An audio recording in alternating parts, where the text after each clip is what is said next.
Trevor Lawrence somehow has parlayed his mediocre career into a 5-year, $275 million extension. Are you what? Don't smile because I said a mediocre career. You know it's mediocre. You know it. So he's got $200 million guaranteed overall, a $55 million per year average. That's a ton of money, guys. And, you see the comparisons all over social media before this, but I thought we've never really had that discussion. Let's have the discussion because now we got Jones, who got a $40 million a year contract, and people freaked out. Now you got Trevor Lawrence, $55 million. Crazy.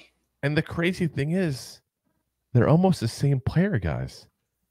There's not a huge difference at all between them and, what they've done in the NFL at all.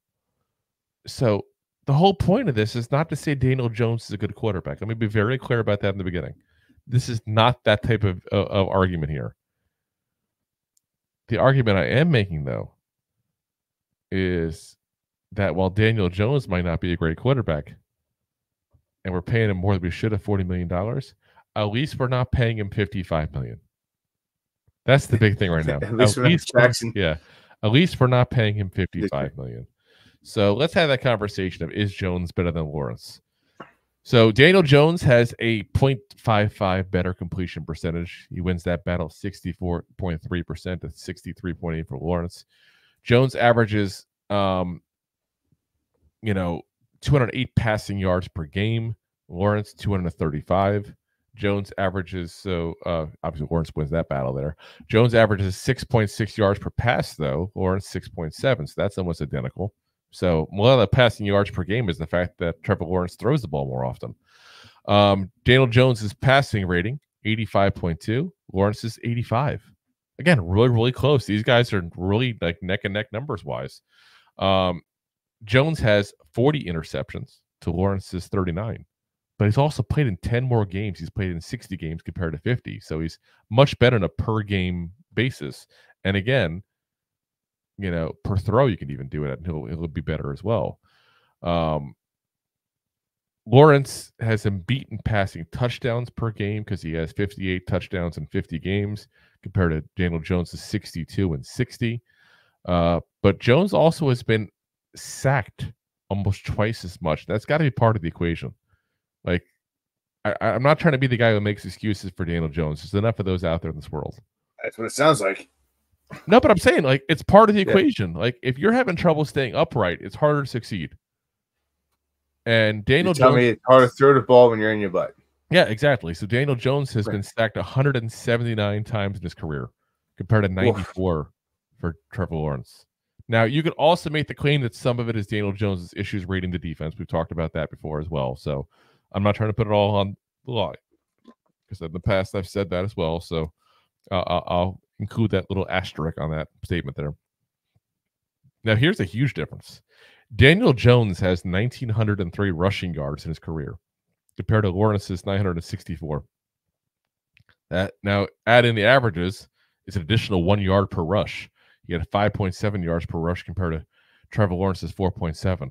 Plus, you can also throw in that 14-yard catch that Daniel Jones had back in 22. He has more receiving yards.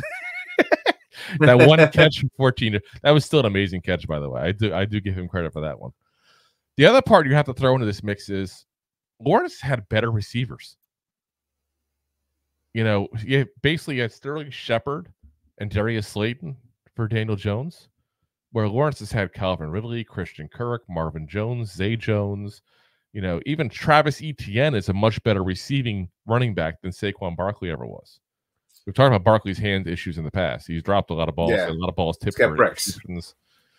Once you got him in the open field, he's hard to take him down. But Travis Etienne is a better catcher, better receiver than Saquon Barkley was. So, so Trevor Lawrence had more around him, been able to stay upright, and they have almost the same numbers.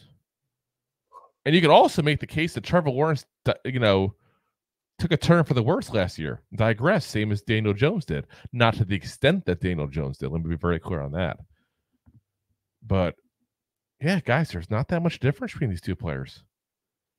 If you think we hate paying $40 million to Daniel Jones a year, imagine when this kicks in for the Jaguars.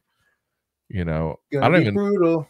Yeah, like that's a rough thing here. Like I don't understand. Where's the we won one playoff game and you've been okay at times. Let's give you the most possible money we can. I don't get that. I really don't. So, and it's an extension. So he's going to be next year. He's at $25.6 million of what he was slated for. I have to see the numbers and how they did that because they haven't given the numbers yet. But if it's a true extension and they don't just slash the next 2 years, they have him under contract for 7 years. But if they slash these 2 years, now you're paying him this year $55 million. Like there's a lot of questions here I still have in this contract. But that's crazy, guys. That's crazy. So thanks for listening to Two Giant Goofballs, a New York Giants podcast. We appreciate your support. Thanks so much.